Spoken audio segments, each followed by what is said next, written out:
मायावती के साथ गठबंधन हुआ था 2019 में, उसमें क्या हो गया था? उनकी तो 0 से 10 बढ़ गए।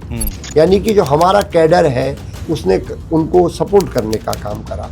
कहीं ना कहीं उनके कैडर की चूक रही कि वो हमें सपोर्ट नहीं कर पाए। गठबंधन टूटा, उसके बाद मायावती जी बहुत हावी रही समाजवादी पार्टी को, खूब लगातार आज भी वो कोसती हैं। मायावती जी किस मजबूरी के तहत ये कहती है तो वो जाने, उनकी पार्टी के लोग जाने। कई लोग तो ये भी कहते हैं कि जो बसपा की सूची आती है वो भारतीय जनता पार्टी के कार्यालय से। सपा के लोग किस मजबूरी की बात करते हैं कि भाई क्या मजबूरी है? देखिए, देश के बहुत वरिष्ठ पत्रकार आप हैं, बहुत बड़ा आपका नाम है, आप ये बातें सारी समझते हैं। ऐसा क्या हुआ जोशी जी, मुझे एक चीज़ और समझाइए, मैं समझना चाहता हूँ आपसे। भाई कितने विधायक आपके उधर चले गए राज्यसभा में वोटिंग करके, आज मंत्री भी बन गए हैं। कितने आपके सहयोगी दल, छोटे दल, ओपी राजभर देख लीजिए, वो चले गए, जयंत चौधरी चले गए, कोई टिक क्यों नहीं रहा अखिलेश जी के साथ? देखिए, आदरणीय जैन जी के लिए जो आपने बोला वो तो खुद ही बोल रहे थे कि मैं, हालांकि इस तरह की भाषा का प्रयोग मेरी स्वभाव में नहीं है, लेकिन जो उन्होंने बोला था देश के मीडिया के सामने, देश के सामने, कि मैं चवन्नी तो नहीं कहीं चले जाऊंगी, तो उन लोगों को तय करा जिन्होंने उस तरह की बात कही थी। और राजभर जी की बातों का तो सुबह क्या कहते हैं, दोपहर क्या कहते हैं, शाम क्या कहते हैं, किसी को पता नहीं। उन पे तो कोई प्रदेश का कोई भी व्यक्ति, नेता विश्वास करता नहीं है। और रही बात, कई लोग अपना दबाव जो विपक्ष में होते हैं उसको सह नहीं पाते हैं।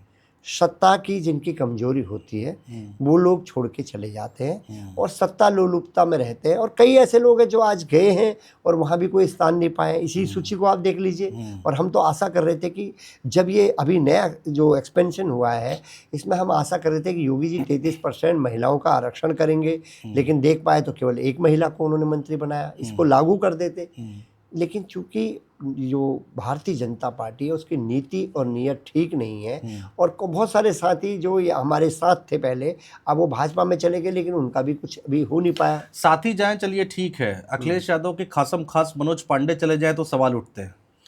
अब ये तो उनकी, मैं कहता रहा हूँ ना, किसी आप पे विपक्ष का जो दबाव होता है, नेचुरली जब आप सत्ता पक्ष के इतने बड़े नेता होते हैं, एक दबाव होता है। उस दबाव को जो सह लेते हैं वो तो अपने नेता के साथ रहते हैं, और कई उसको सह नहीं पाते और कंफर्ट जोन की पॉलिटिक्स करना चाहते हैं, वो लोग वहाँ चले जाते हैं।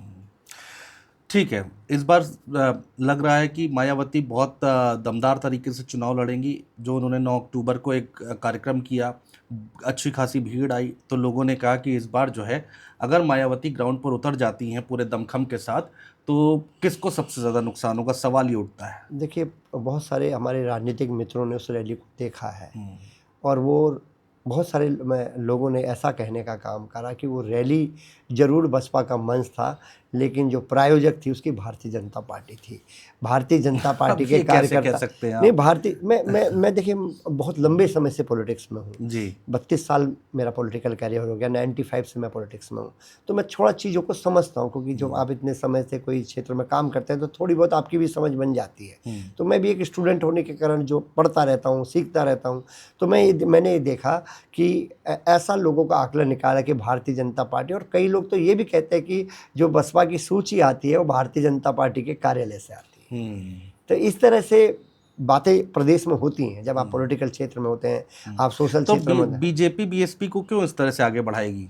नहीं, उसके पीछे कारण है कि आज जो आदरणीय बहन जी जब घूमती थी, आदरणीय बहन जी के कार्यक्रम होते थे, वो कार्यक्रम नहीं होते, वो दिल्ली रहती है, कंफर्ट जोन में रहती है। तो ये बताने को काफ़ी है, उनकी क्या मजबूरी है तो वो जाने, या उनके पार्टी के लोग बता। सपा के लोग किस मजबूरी की बात करते हैं कि भाई क्या मजबूरी है? देखिए, देश के बहुत वरिष्ठ पत्रकार आप हैं, बहुत बड़ा आपका नाम है, आप ये बातें सारी समझते हैं। नहीं तो ये पिंजरे में तोते की बात भी होती है, इसी देश में होती है, तो ये सारी बातें आपको पता नहीं, मैं कह रहा हूँ जोशी जी, एक पॉलिटिकल पार्टी के प्रवक्ता के तौर पर या फिर एक पॉलिटिकल पार्टी के तौर पर इसमें कहने में क्या बुराई है? क्यों खुल के नहीं बात की जाती इस बात की? देखिए, वो तो पूरा देश और प्रदेश समझ रहा है। और जब माननीय अखिलेश यादव जी ने पीडीए का नारा दे दिया, दलित समाज के, आज देखिए बहुजन समाज पार्टी के जो फेस में थे, अधिकतर फेस कहाँ पर है? क्यों उन्होंने बहन जी को छोड़ दिया? जब बहन जी घर बैठ गई तो उन्होंने छोड़ दिया, क्योंकि भाई पॉलिटिकल व्यक्ति तो पॉलिटिक्स करेगा ही।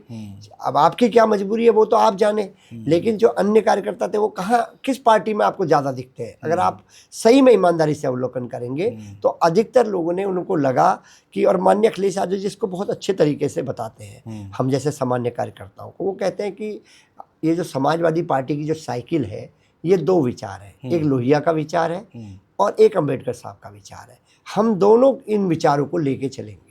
तो जब माननीय जी ने इस तरह की बात कह दी तो उसके बाद बहुजन समाज पार्टी के बहुत सारे नेताओं का विश्वास, जनता का विश्वास माननीय अखिलेश जी में हुआ कि माननीय अखिलेश जी एकमात्र ऐसे नेता है जो सभी धर्म, सभी जाति, सभी वर्ग के लोगों का आदर करते हैं। कभी आप उनकी टिप्पणी इस तरह से नहीं देखेंगे, और बड़े उनके शब्द बड़े सरल होते हैं और उनका रिश्ता भी कार्यकर्ताओं से बड़ा मोहब्बत वाला है। मैं खुद इस बात को महसूस करता हूँ। माननीय अखिलेश जी से मिलो, एक नई एनर्जी आपके पास आती है और वो बड़े प्यार से मिलते हैं, आपका हालचाल पूछते हैं, और कष्ट अगर उनको पता चल जाए किसी कार्यकर्ता का ये कष्ट है तो उसकी मदद वो हर तरह से करते हैं। ठीक बात है, और करनी भी चाहिए बतौर नेता जी।